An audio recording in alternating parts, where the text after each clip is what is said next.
and whatever's on this motherfucking bar, it's going up. I had totally convinced myself of that fact. It was a fucking fact. I'm gonna do this shit. I'm gonna show Big Daddy. I'm gonna show everybody in the fucking audience that I'm gonna do this fucking shit with a goddamn tank top on, and I don't fucking need no. I'm gonna do this shit all on my own. Ah! And I brought that motherfucker down and it went. That motherfucking force about an inch. I wanted to give you every opportunity to get that in front of that crowd. I wasn't just gonna dive in there and grab it, because I knew you had given yourself that speech, and you had that. I gave myself the fucking pump-up speech of the century. But that motherfucking weight did not give a fuck. It was not impressed at all with my speech. And it was still heavy as fuck.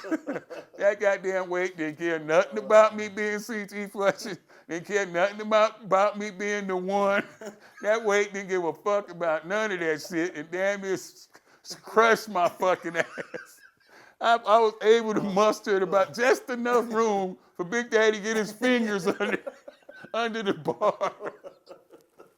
Oh my God, I was like, Rich, motherfucker, you see me fucking about to die now. You got this, T. Yeah. You got this, T. He let that, I had a long ass pause. This Big Daddy was teaching me a lesson. He's like, I told your fucking ass to go 650.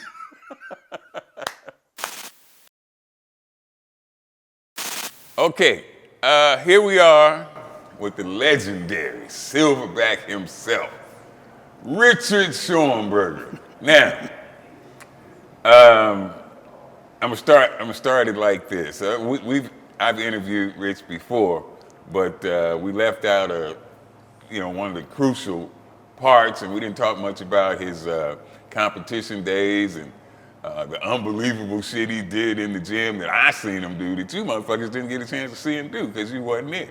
Probably wasn't even born, but I got to see the shit firsthand. But before we start all that, I want to say this, that a lot of people asked me if they could come and see me before my transplant.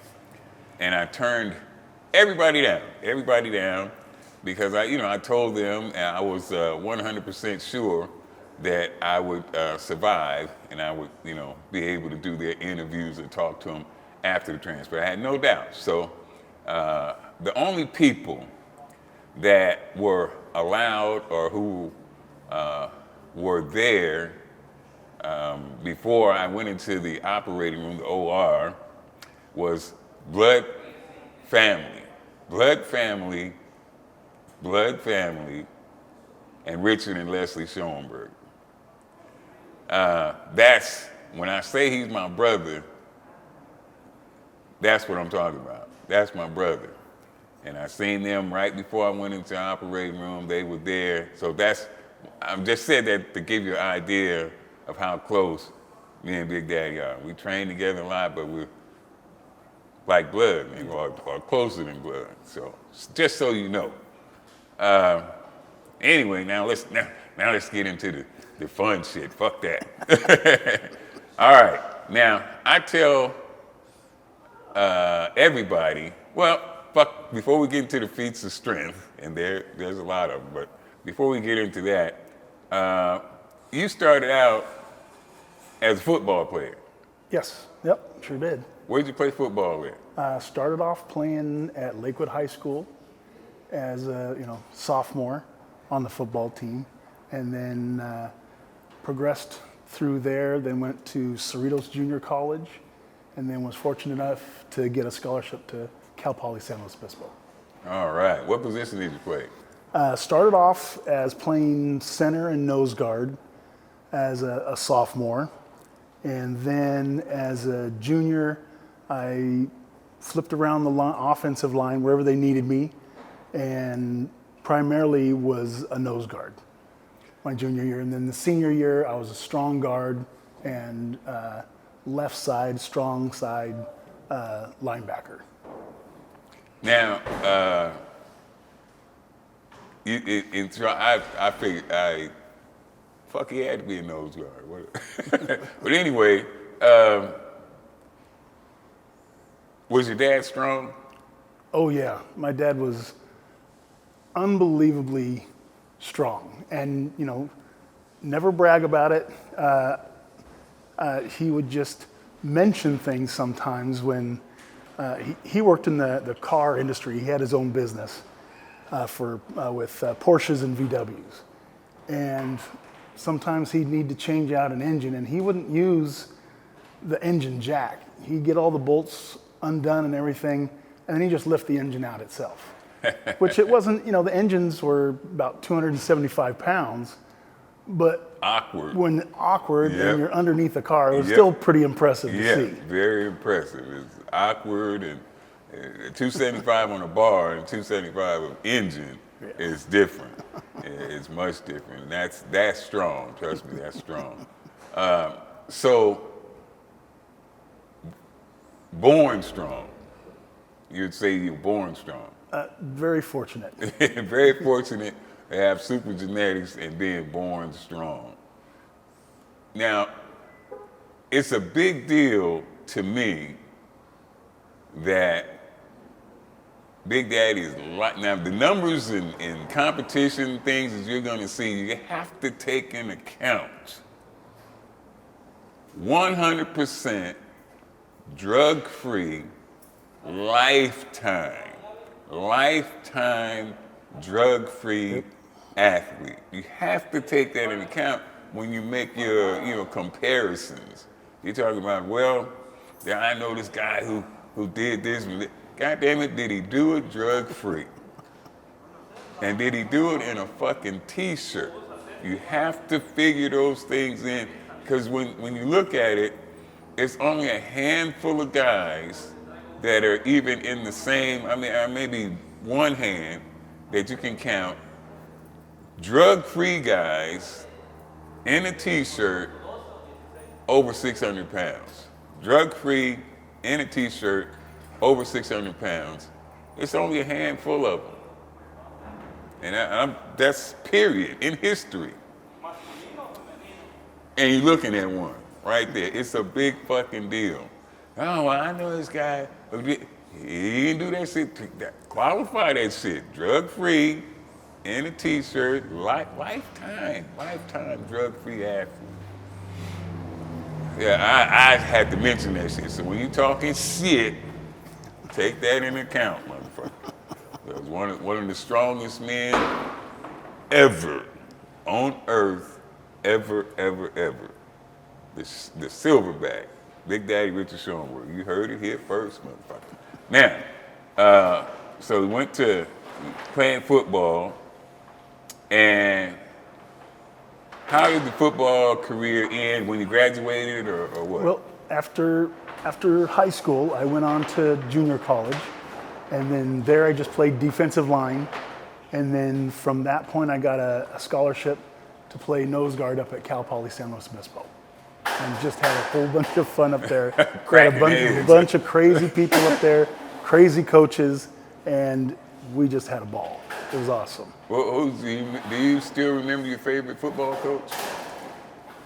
Every single team had different coaches that were just so special. And in high school, my head coach, Coach Hennigan, who was my linebacker and offensive line coach, he's the one that really got me into weightlifting. Oh, okay. Because when I first started, I was only 165 pounds. Wow. And I knew, I wasn't going to be that 6'4", 6'5" guy.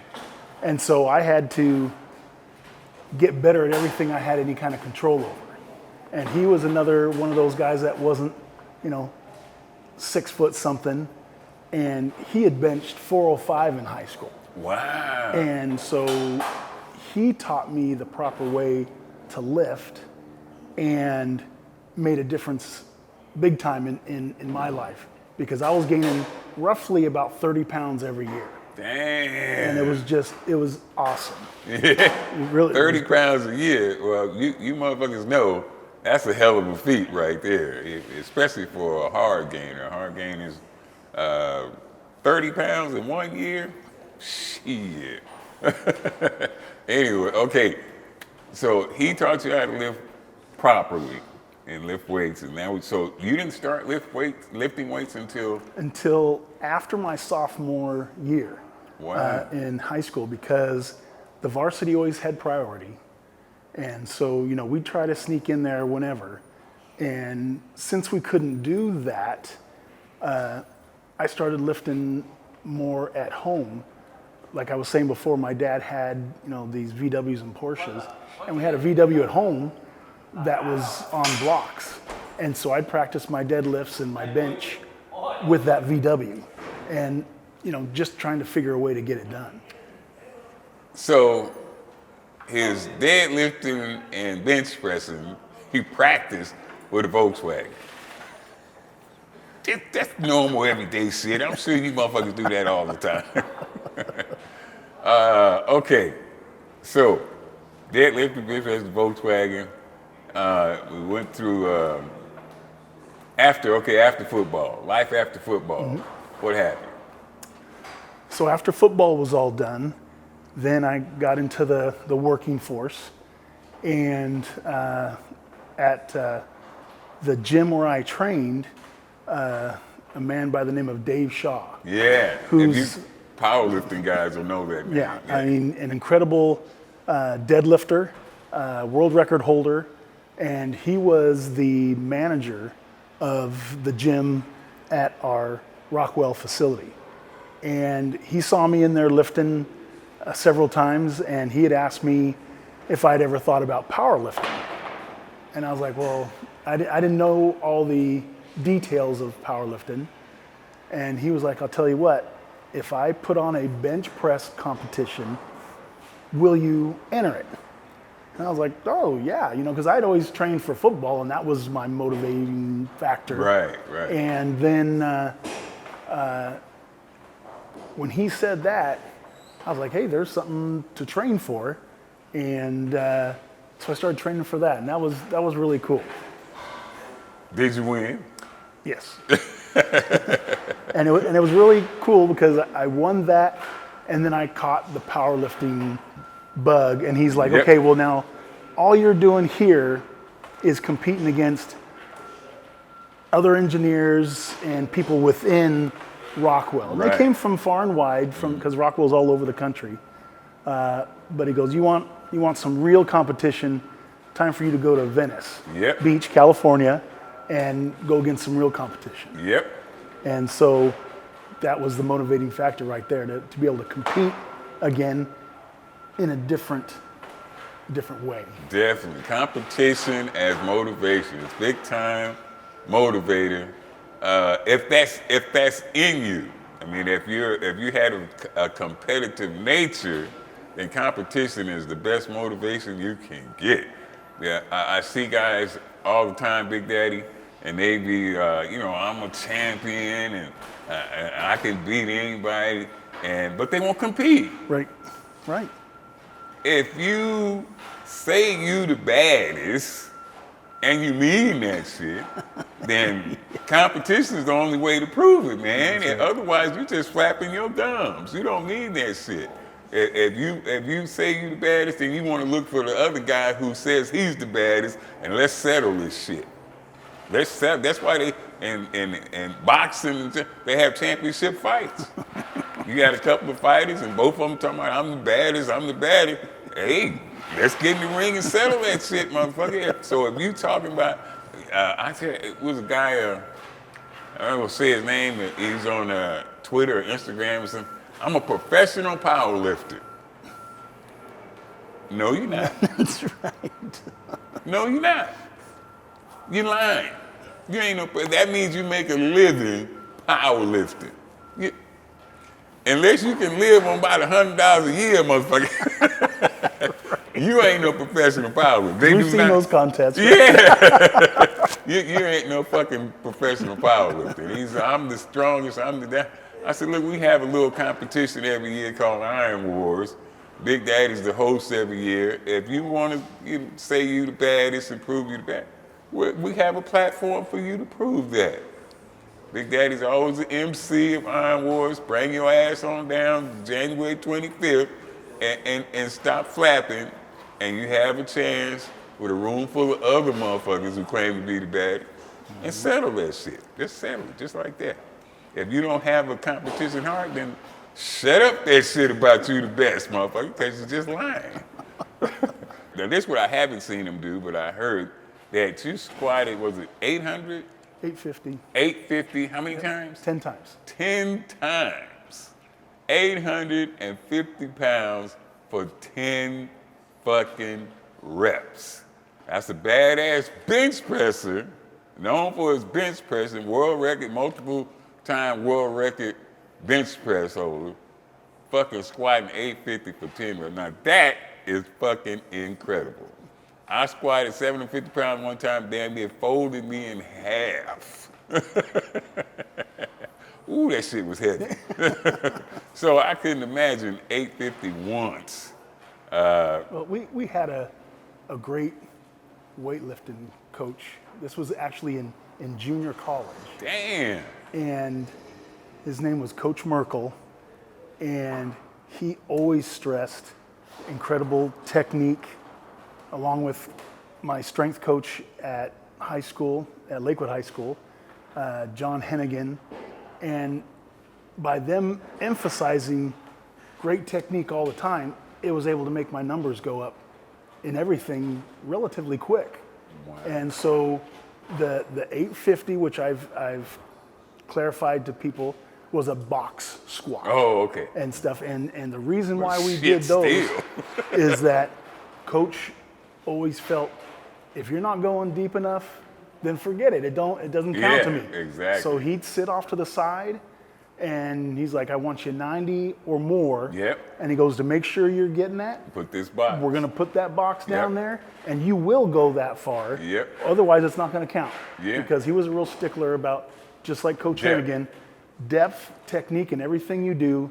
And so now, when I got done with that, couldn't walk very well for the next couple of days because I was Yeah, hurting. hell yeah. But it was a testament to my coaches that emphasized safety and technique that made all the difference in the world for me. Because again, I wasn't going to be that 6'5" guy, so I needed all the help I could get and everything else. Wow. 850, I mean, just to step out of it, I'm not gonna advise you guys even try that shit, but as heavy as you can, whenever you squat, just try stepping out of the rack with as much weight as you can. It won't be no fucking 850, I already know that. But you step out of the rack and just break, start going down with that shit. And imagine how 850 pounds, I can imagine it, but I damn sure wouldn't try the shit. I would no way I would try to go down with 850 pounds on my back. Fuck that. That is just ridiculously strong. And you know the one that my favorite one to talk about, but what other, did you deadlift at all? I never asked that. I did deadlift, but I just, it wasn't a fun lift for me. Yeah. I rather concentrate on my squats, my military press, my bench press, my incline press, all those kind of things, and a bunch of other supplemental exercises that I felt were going to work best for me, for Right. football, because that's all I focused on back then, was just football type stuff. So how many gyms have you walked in and seen a guy squatting 850 pounds for reps? None. I ain't seen the shit to this day. I ain't seen motherfucker. I see guys squat a whole lot of weight, but not that much weight for that many reps. Like, I got an opportunity to arm wrestle the world super heavyweight arm wrestling champion years ago.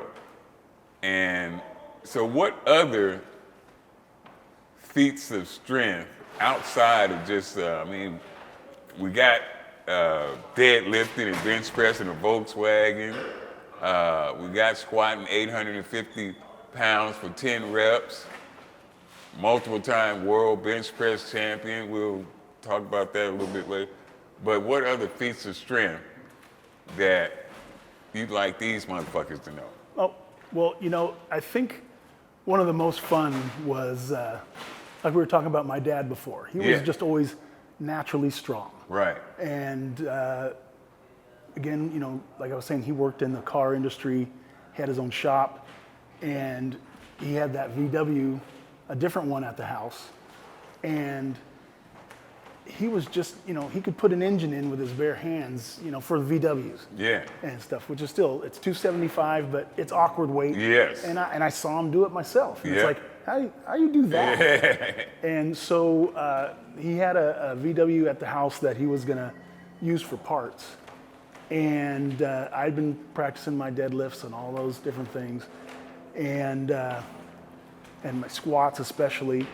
And he'd come out into the yard, and I was like, you know what? He'd always told me about him picking up a VW himself. Mm-hmm. And I was like, well, I gotta do better than my dad. And that was always the challenge, and that at that time for me, that was my measurement. Right. I wanted to be as strong or There stronger you go. than my Or dad. Stronger, that's right. And so we had that VW in the backyard, and I was like, hey, you mind if I pick this up? And he's like, go ahead. Go ahead and try, kind of like, with a little smirk. Right. And I was like, well, I'm not going to do like you did, kind of the deadlift thing from the front end, which is still a lot of weight. Yeah. But I told him I was going to pick it up from the side. And he goes, oh. And my dad always had a little chuckle about him. Is like, yeah, well, whatever, kind of thing. Yeah. And I told him if I was able to lift that car up, I was going to roll it all the way over. And he's like, well, you go right ahead, son, because he didn't believe that I'd gotten to that level in my life with weightlifting that I'd be able to roll this car over. And so we're in the backyard, and I got in position, picked the car up from the side, and his eyes got pretty good, pretty big. And I was like, it's going over. And he's like, hey, deal's a deal. And so I rolled the car over. Damn. And then he goes, now put it back. Wow. And so that was always, will forever stick in my mind as being, just, That one of moment. those father-son kind of that things moment. where he was like, that wasn't too bad. And that was his stamp of approval. Yeah. It's kind of being like, okay, kind of thing. But that was pretty cool. Yeah, I know, I have no doubt that some of you motherfuckers is down in the basement with your Fruit of the Looms on, pecking away on your computer, about to say some fucked up shit or leave something fucked up. It was the Volkswagen. Motherfucker, try it. A Volkswagen, you say, oh, well, it's just a Volkswagen fucking heavy when you're trying to pick the motherfucker up. Now you say, it's not a Cadillac, but you go out there and snatch one of them motherfuckers up, and then you'll see for your goddamn self. That's all I'm gonna tell you. I know the motherfuckers is heavy. That's strong as fuck. And you think I'm bullshitting? Go out to your grandma's yard. Put some britches on before you go outside, because nobody don't want to see them goddamn Fruity Looms. And grab hold to her 67 VW and try turning that motherfucker over. Don't worry about grandma getting mad, because you ain't gonna get the motherfucker off the ground. Try the shit. That's all. Just go ahead and try it. Turn the Volkswagen over 850 10 times. My favorite Schoenberger story is feat of strength story is this one. I used to do what you call floor presses, and I see they done picked up a little bit in popularity now. I see a few people doing it, but for years nobody wasn't doing them. Right. And I told Big Daddy I was doing floor presses one day. I said, hey, Big Daddy, try these out. Just try these out. You'll like them. And then what you do, you lay on the floor. You take the weight out of the rack. You lay on the floor. Giving me perfect instructions. Yes. And your arms stop at the floor, of course. The floor will stop your arms from going any further. Just stop at the floor and back up. And it's great for removing sticking points in your bench press, so especially halfway point. You know, a lot of people get stuck right here. It gives you power from there to the lockout. So I said, Big Daddy, let's do these floor presses. Okay, T. Just like that. Yeah, yeah, okay, T, no problem. So he comes over, and I said, it was the funniest fucking thing in the world. So to me, you may not think for shit, but I thought it was funny, motherfucker.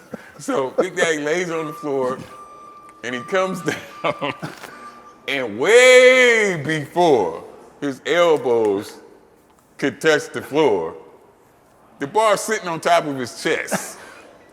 It was like a fucking T-Rex was trying to do a goddamn floor press. His chest was so goddamn big to way before his elbows got anywhere near the floor, it stopped. And I thought that shit was so funny. He was laying there like a fucking T-Rex. His arm was just, I was like, God damn, you can't even do a floor press. You just too fucking big, Big Daddy. God damn. 135 pounds. I'm like, fuck. Who can't do a floor press? I guarantee you don't know nobody else that can't do a fucking floor. Their chest is so thick that they can't do a floor press. Now you go down, you lay down on the ground, and you got plenty room.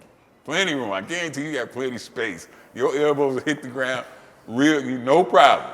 But just think of how big you got to be, how thick your chest has to be in order to not be able to do a floor press. And you don't know, if you didn't get the floor press, what a floor press is from my explanation, look it up on YouTube or Google the shit, motherfucker. He couldn't do the shit. Dips. Big Daddy couldn't do no dips. He was too fucking big, too wide. I said, come on, Big Daddy, let's do some dips. And he widened the fucking dip bar. Couldn't do no dips. I'm like, God, no floor press and no dips, because it's just physically too fucking big. Too fucking big to do either one of those exercises. But we tried. Yeah, I tried to talk to him. He said, T? He looking at the fucking dip bar, T? Now he the fucking dip bar. I don't. I'm like, fuck it, Big Daddy, fuck it. Just fuck it, let's do something else. You ain't gonna be able to do this shit. So, all right, no dips, no floor presses, possible, not even possible. So, I've seen Big Daddy come around the corner. I used to like to do behind the neck presses. Big Daddy was always the military press man. He loved to do military presses. A standing military press. Yep. Did you do behind the neck presses too? I do the alternating at the end of my workouts. Oh, okay. Alternate. But I come around the corner. I finished doing my behind the neck press and I see the bar loaded. They had the stands. No, what was the rack? Squat rack? Yep. Yeah. Squat rack with 525 pounds. And I said, oh, Big Daddy finna do some squats. So I said, yeah, I ain't never seen Big Daddy squats. We finna do a few squats. Cool, I'll stand here and watch this. So I'm standing there waiting on Big Daddy to do a squat. And instead of him putting it across his back, he walks up to the motherfucker. I said, oh, well, he finna do a front squat. But with 525 pounds, that's a hell of a front squat. God damn. Next thing I know, Big Daddy unracks the shit. And he does this all the time before he get ready. No. Do I got him, Lester? He do this shit all the time before he get ready for bench press. And big lift, you're gonna see them hands go like that first. Yep. Then you hear a little growling like a silverback. You do this shit, next thing you know, when them hands be still,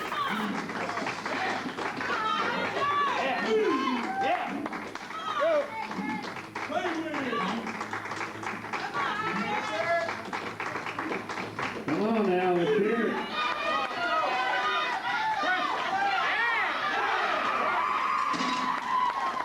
And looking good.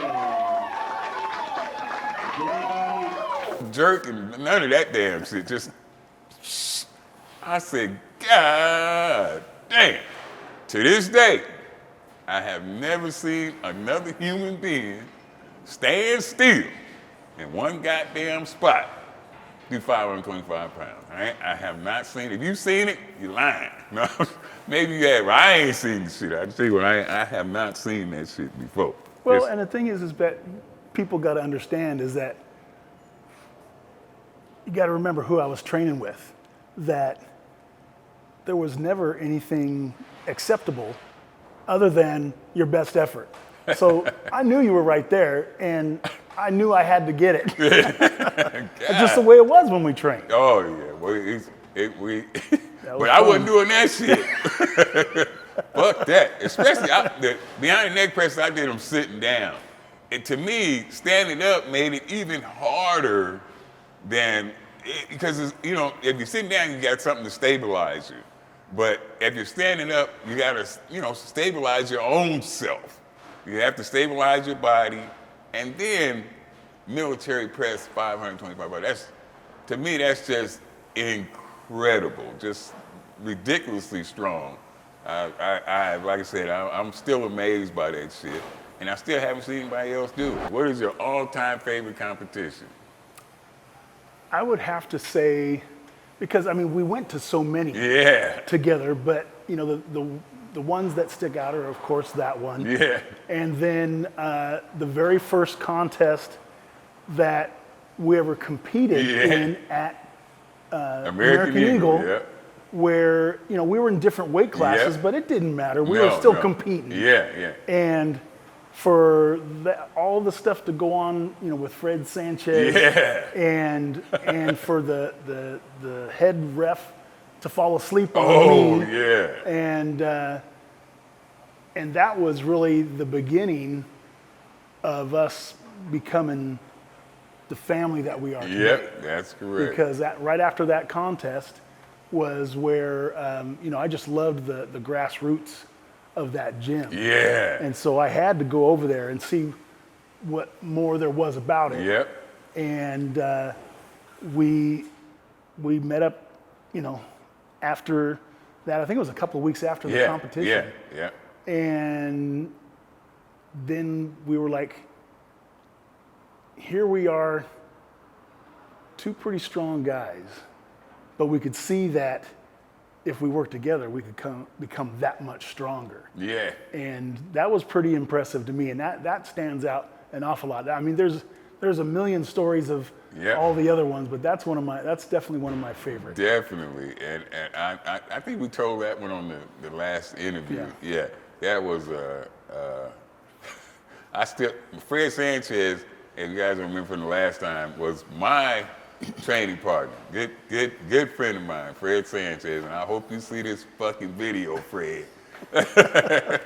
Now we're in the back getting ready and shit, and Big Daddy had done one lift already, I think. No, we were just getting ready to lift. We was in our street clothes and we got down to our singlets, our lifting singlets. As soon as Big Daddy gets in his singlet, my training partner runs over to me and goes, T, did you see that big motherfucker over there? I'm like, no, I didn't see him. He said, God damn, T, I think you're in trouble. I'm like, what the fuck? You, my training partner, motherfucker. You're supposed to be encouraging me.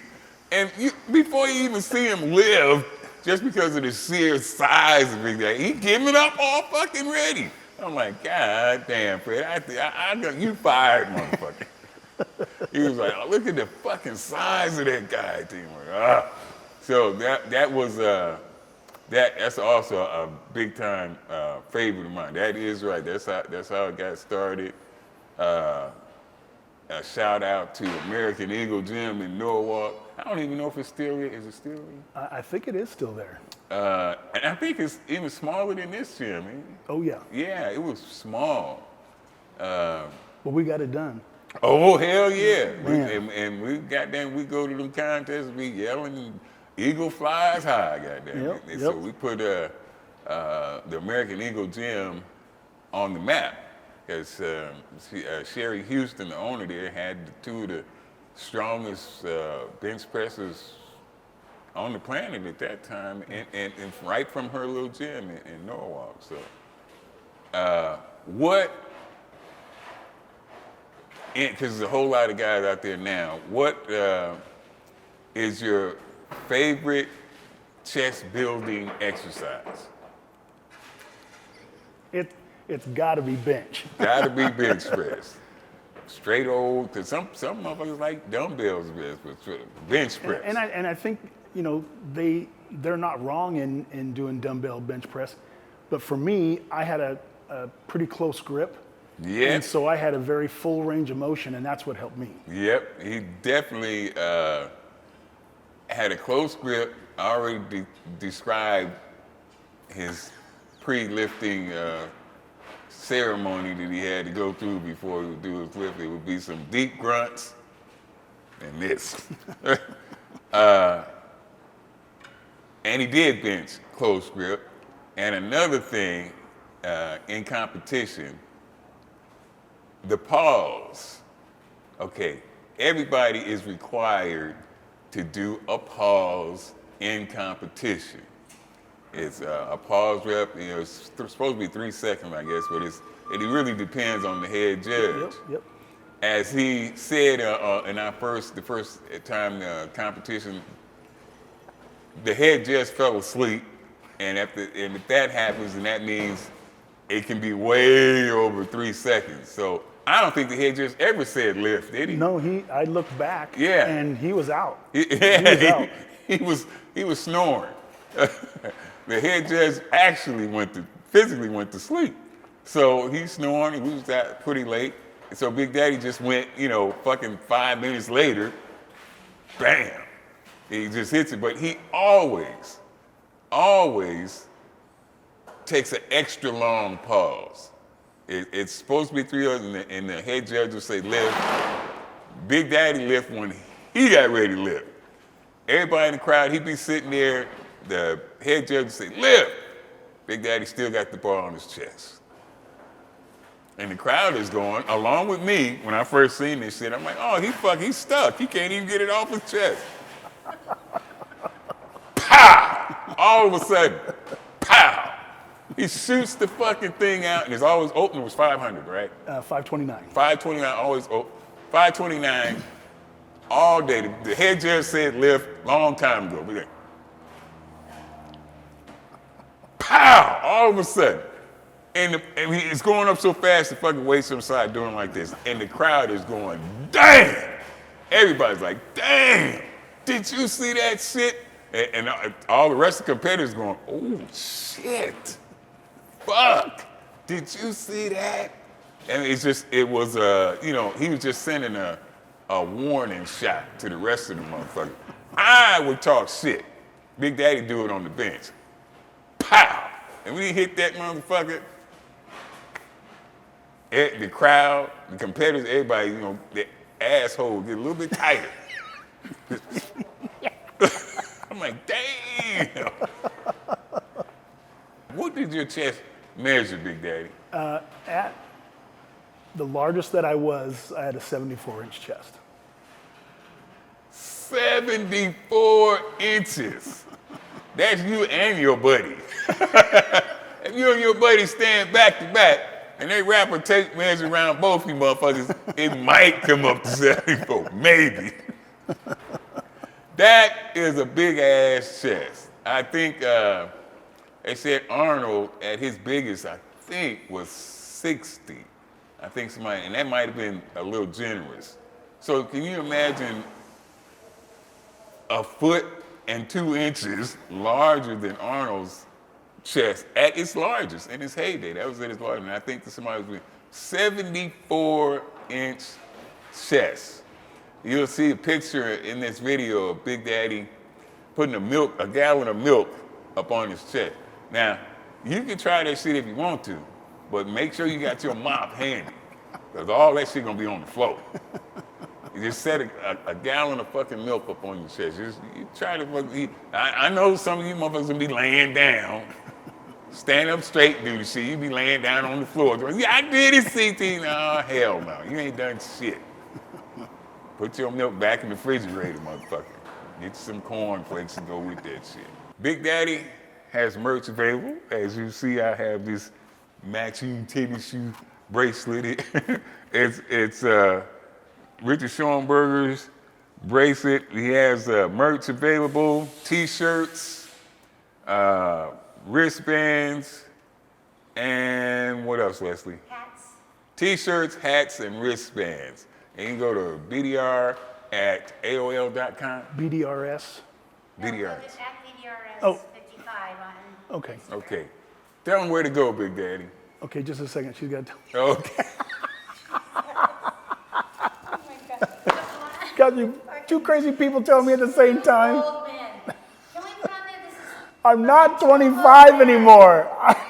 two old men. I'm not 25 anymore. I can only process one Cue person. card. We need a fucking cue card. Your black one has your quote that you always use on it. Never give up, never give in, and never surrender. That's fucking the Silverback's favorite quote. And you can go to hell. BDRS 50 at BDRS. Instagram. I never send it to myself. Fuck yeah.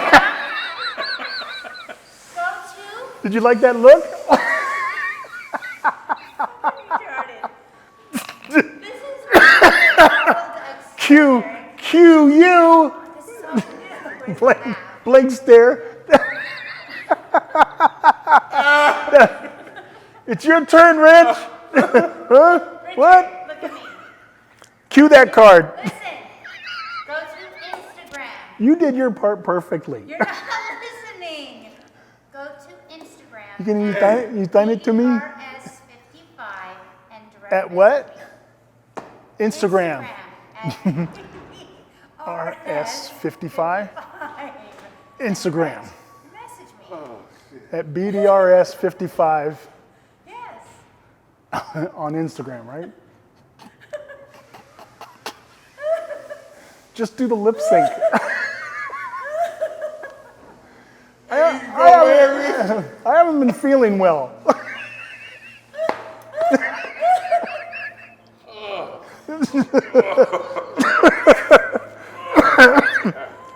I did like the way he prompted me, though. See how he pointed? And you can go Oh,